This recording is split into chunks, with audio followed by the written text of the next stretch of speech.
2 months had passed since Dr. Eggman tried to take over the world using his ring satellite.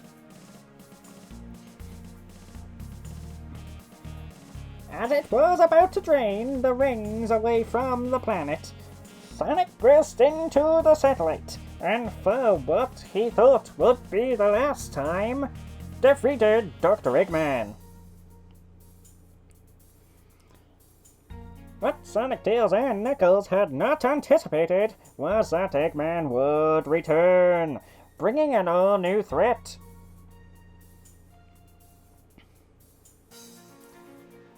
About once every year, a strange asteroid hovers around the planet. It suddenly appears from nowhere, circles around, and just as mysteriously as it arrives, it vanishes after about 2 months. No one knows why it appears or how. Curses! Eggman yells. That hedgehog and his ridiculous friends will pay dearly for this. Just then, his scanner blipped as a black rock made its appearance from nowhere. Eggman looked at the screen and just shrugged it off, like the pleb he is. It was only later that he had an idea. The black rock usually has a lot of energy within it. If I can harness this, I can turn it into the ultimate battle station, and every last person will be begging for mercy, including Sonic. Before beginning his scheme, Eggman decided to give Sonic a reunion party.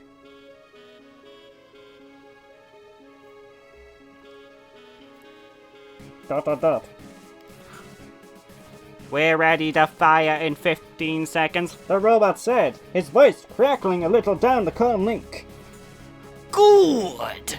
Eggman sat back in his Eggmobile and began to count down as he saw the Greenflower blah blah blah. 10, 9, 8.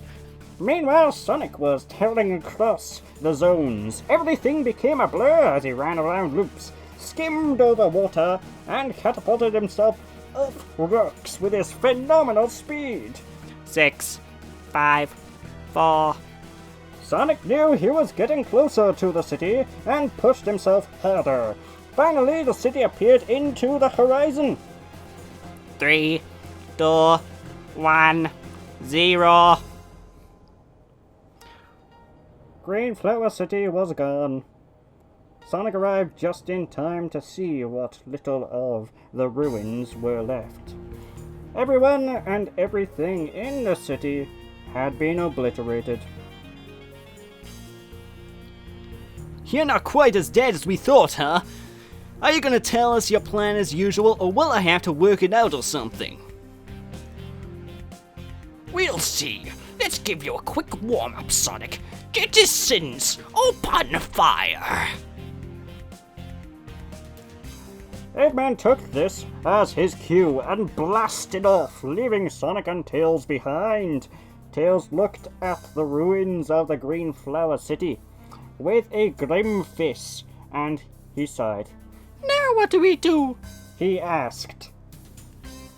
Easy! We go find Eggman and stop his latest insane plan just like we've always done, right? Huh? Tails, what are you doing?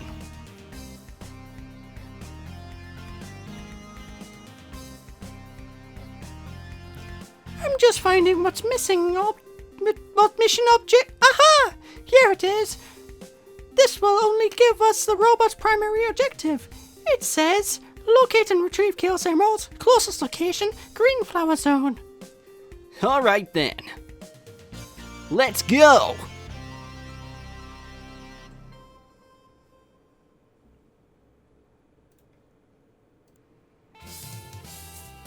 Okay, that was a very long intro sequence. Hello everyone and welcome to Sonic Robo Blast 2 on PC. I am One Wild Sheep yet again, and this is a fantastic fan game that was actually requested for me to play through blind live on this YouTube channel. And I'm not used to doing blind playthroughs, so this will be quite interesting again. I have actually played the first zone of the game to get my Xbox 360 controller set up with this, because some of these controller configs are a little bit dodgy. And I have played this years ago when when this fan game was originally released. So without any further ado, let's do the sync up test. Down, down, down, up, up, up, A. And let's get right on into it. So, okay, that's, there we go, new save file. So from the get-go, we can actually choose between a number of characters, including Sonic, who is the fastest character, and he basically has no special abilities. He can run fast, that is his main shindig. Okay, I have to use the D-pad. That's kind of weird, the analog stick's acting up here. Then you have Tails. You can choose his Tails. He has the slowest speed out of the 3 main characters you can play as, but he does have the ability to fly for a limited amount of time, as you would expect. And of course, as you would expect, this can destroy the level design. So, yeah, he's a potential option. And of course, there's Knuckles, who is the middle of the 2 characters, and he can basically glide and climb up onto rocks, also giving him the ability to completely break level design. Now, for the sake of this game, however, I'm going to be going with classic Sonic and Tails mode. I'm going to be playing as both of them, because, of course, this is the way the games are meant to be played in most cases, Except for Sonic 2. Playing Sonic 2 with both these characters is a nightmare, but that's beside the point.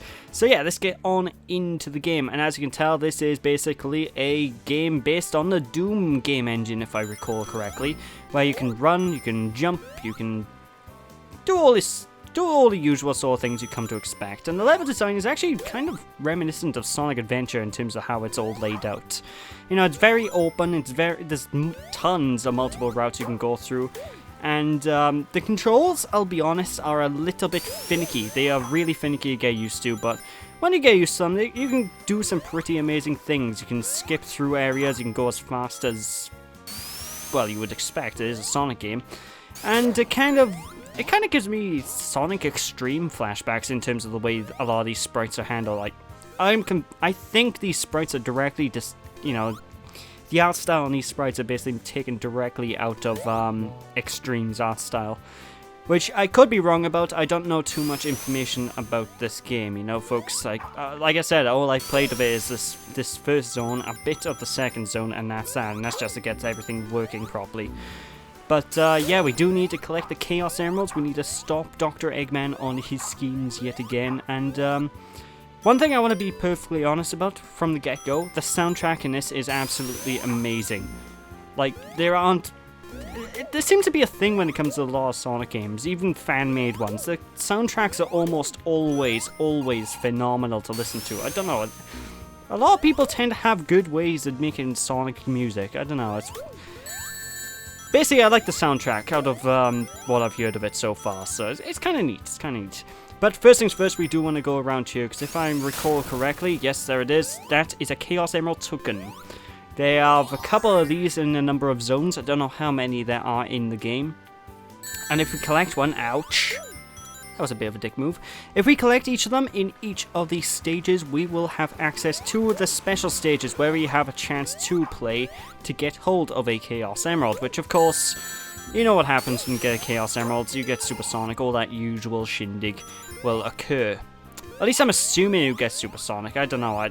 There's so many mods you can get for this game. Like this, considering it runs on the Doom game engine, this is a really easy game to just mod and play through quickly. Because it all runs on WADs, and that's a certain file type that you can just easily add to the game and just basically modify it to your own heart's content, Although I will not be playing with any mods, I will be perfectly honest, during the course of this. I am just going to be playing the good old primary game itself.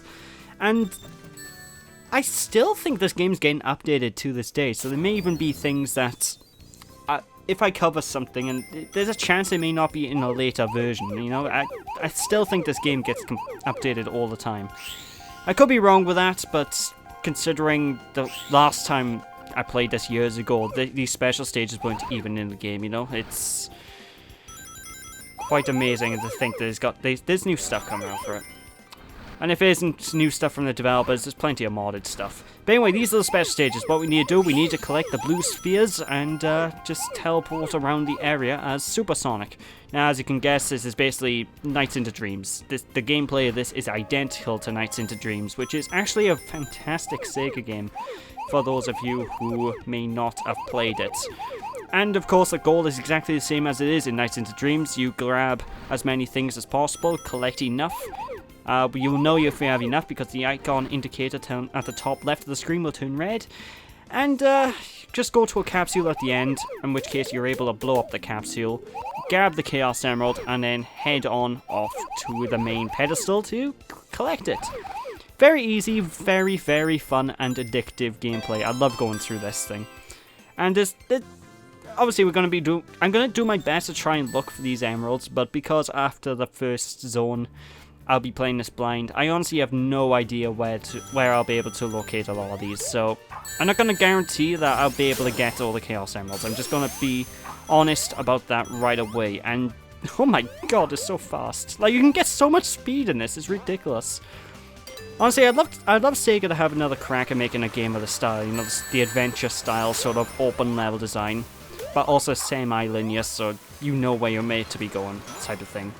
I don't know, I think this level design idea sort of works for the Blue Blur, but you know, who knows what Sega's going to be doing in the future, because they like to experiment a lot of the time with a lot of their games, and you know how it goes, But anyway, now we have the, well, I say that it's run out, but we did have the invulnerability power up there, and as you can probably guess, that makes you temporarily invulnerable.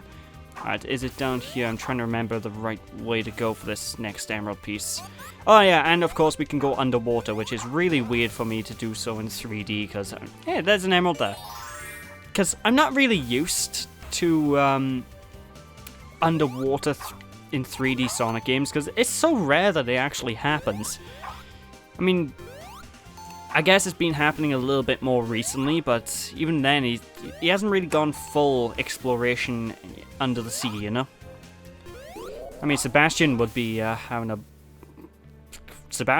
fun with this game, I'll tell you that much. Who's Sebastian? Watch Little Mermaid. He's the guy that sings Under the Sea. I love that film, by the way. I haven't seen that in years. I should watch that at some point anyway. Right, but yeah, as you can tell, this is just the primary gameplay, so let's just keep on moving. And from what I can gather as well, the later levels in this do get really, really, really challenging as time goes on, so yeah, let's just have fun with that, shall we, when we get to that area. But of course, every single zone in this game will have 3 acts. We're going to have Act 1, which is the basic introduction act. We got Act 2, which is going to be a bit slower.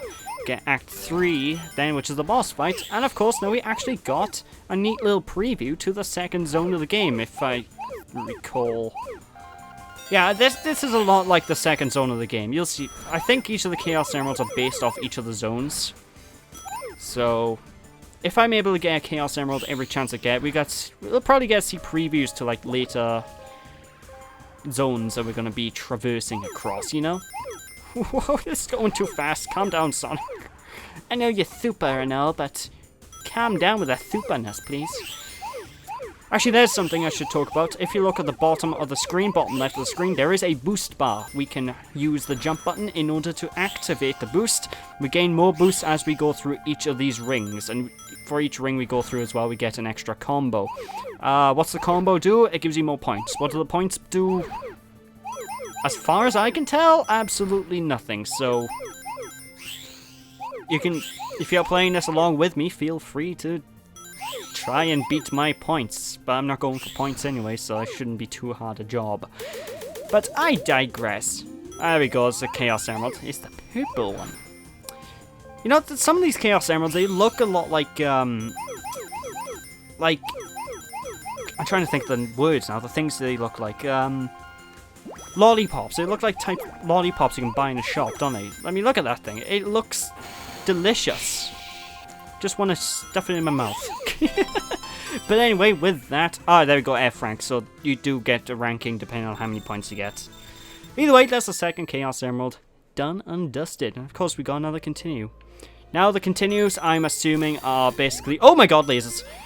Jesus Christ!